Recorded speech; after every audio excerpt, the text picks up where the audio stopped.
Islamic దురాక్రమణకు ముందు వరకు గాంధారం లేదా నేటి ఆఫ్ఘనిస్తాన్ భరతఖండంలో అంతర్భాగం. వైదిక సంస్కృతితో వైభవంగా వెలిగిన ప్రాంతం. గాంధార రాజ్యానికి అప్పట్లో రాజధాని పురుషపురం, అదే నేటి పెషావర్. శ్రీరాముడి సోదరుడు భరతుడు తన కుమారుడైన తక్ష పేరు మీద నిర్మించిన తక్షశిల కూడా ఈ ప్రాంతంలోనే ప్రఖ్యాత విశ్వవిద్యాలయంగా వర్ధిల్లింది. ఒకప్పుడు వేద విద్యలతో, అద్భుత జ్ఞానంతో, ఎందరో మేధావులతో, ప్రకృతి సౌందర్యంతో నాటి గాంధారం వర్ధిల్లింది. అంతటి గొప్ప చరిత్ర ఉన్న గాంధారం ఉగ్ర మూకల అడ్డాగా మారడానికి కారణం ఇస్లామిక్ దురాక్రమణలు.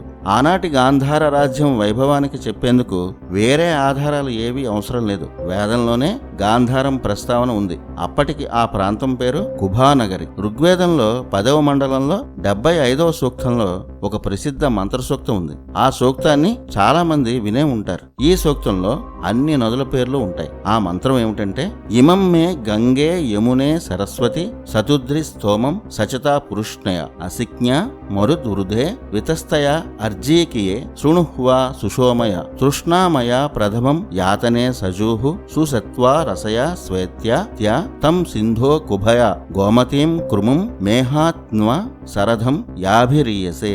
ఇది ఆ సూక్తం. ఈ సూక్తంలో చెప్పిన నదుల పేర్లు వరుసగా చూద్దాం. ఇందులో గంగా, యమున, సరస్వతి మనకు తెలిసిన నదులే. సతుద్రి ఇప్పటి సట్లెజ్ నది, పరుష్ని ఇప్పటి రావి నది, అసిక్ని ఇప్పటి చీనాబ్ నది, మరుద్వృధ ఇది చీనాబ్కి ఉపనది, వితస్త అంటే ఇప్పటి జీలం నది, అర్జీకియా అంటే ఇప్పటి విపాస నది, సుషోమ అంటే ఇప్పటి సోహాన్ నది, సింధు నది అందరికీ తెలిసిందే, తృష్ణామ ఇప్పటి తీస్తా నది అని చెప్తుంటారు. ఈ సూక్తంలో చివరి 2 లైన్లలో చెప్పిన నదులు సుసర్తు, రస, స్వేత్య. ఈ 3 సింధు నది ఉపనదులే. ఇక కుభ, గోమతి, కృము ఈ నదులన్నీ భరతఖండంలో ఒకే రథం మీద ప్రయాణిస్తున్నట్టు కనిపిస్తున్నాయని, ఈ నదీమ తల్లులు తమను కరుణించాలని ఈ మంత్రసూక్తం అర్థం. ఈ నదుల్లో చివర చెప్పిన కుభా నదే ప్రస్తుతం ఆఫ్ఘనిస్తాన్లో ఉన్న కాబూల్ నది. కుభా అనే పదమే కాబూల్ అయింది. వేదకాలానికి గాంధారం పేరు కపిస. అక్కడి గొప్ప నదుల్లో ఒకటి కుభ.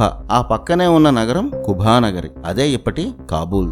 ఆనాడు కుభా నది కూడా భరతఖండంలో భాగమని చెప్పేందుకు తిరుగులేని సాక్ష్యం ఈ ఋగ్వేద సూక్తం. హిందూకుష్ పర్వత శ్రేణుల నుంచి ప్రవహించే కాబూల్ నదీ తీర ప్రాంతంలో నివసించే ప్రజలే కాబూలీలుగా ప్రసిద్ధి చెందారు. ఇస్లామిక్ దురాక్రమణలు అత్యంత క్రూరంగా, మత మార్పిడులు, దోపిడీలు, అకృత్యాలు వీటి వల్ల ఒకప్పటి గాంధారంలో వైదిక సంస్కృతి అనేది ఆనవాళ్లు కూడా లేకుండా తుడిచిపెట్టుకుపోయింది.